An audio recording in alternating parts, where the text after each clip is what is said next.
What's up, y'all, and welcome to the channel. Today, I'm gonna talk you through not the line-by-line specs of the new Leica Q3, but more so some of the key differences and why I'm going to stick with my Leica Q2. Stick around.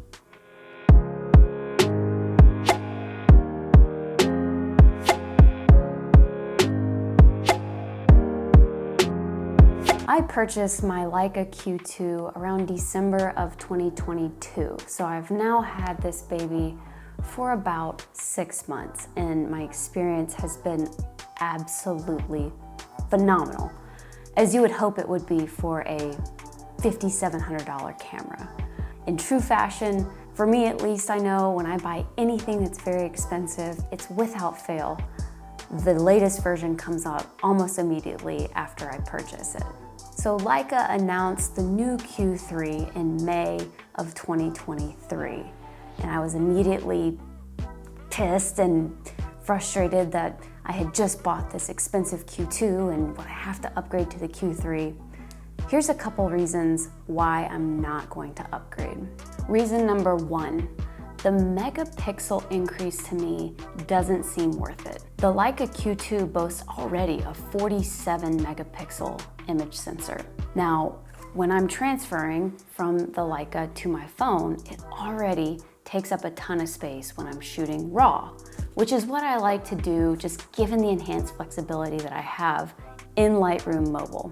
The Q3 now will have 60 megapixels, which is absolutely bonkers. I already shoot on the Sony a7R IV, which is 60 plus megapixels as well. So in my mind, I really don't need another super high megapixel camera.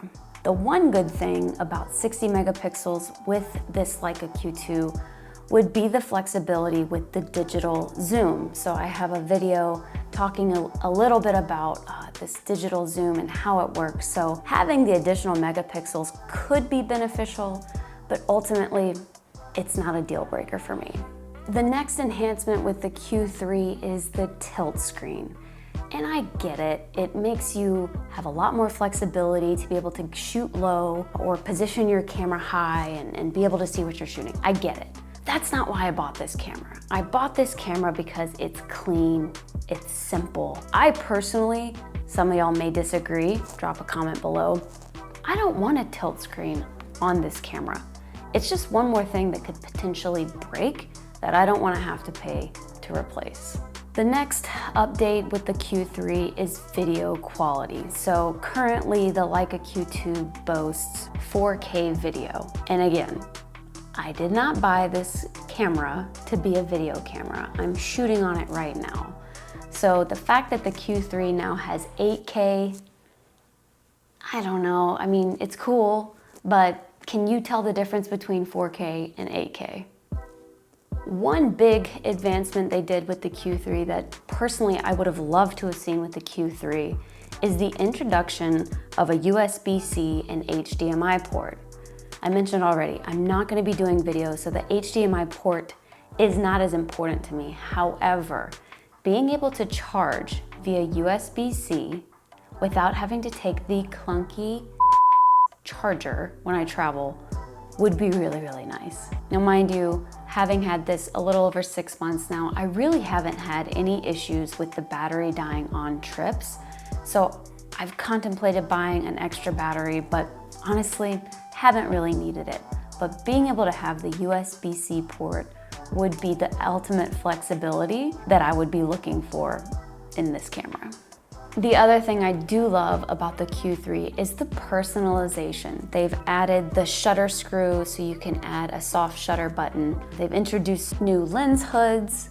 They've also added some hot shoe protectors and thumb grips of all bougie finishes and colors. So that's certainly fun, but again, it's not necessarily something that's gonna make me jump. Additionally, they are promoting on their website the ability to add custom colors, which again, very, very cool.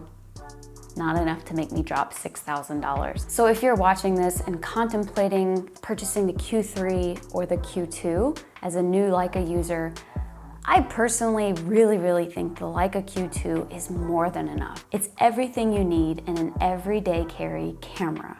I have really, truly taken this with me everywhere.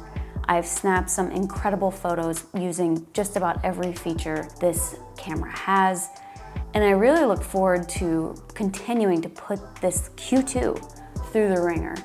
So I will not be upgrading to the Q3.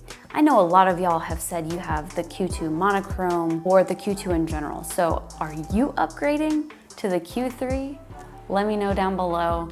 If you enjoyed this video, be sure to give it a subscribe. I appreciate you watching. And in the meantime, happy shooting. We'll catch you next time.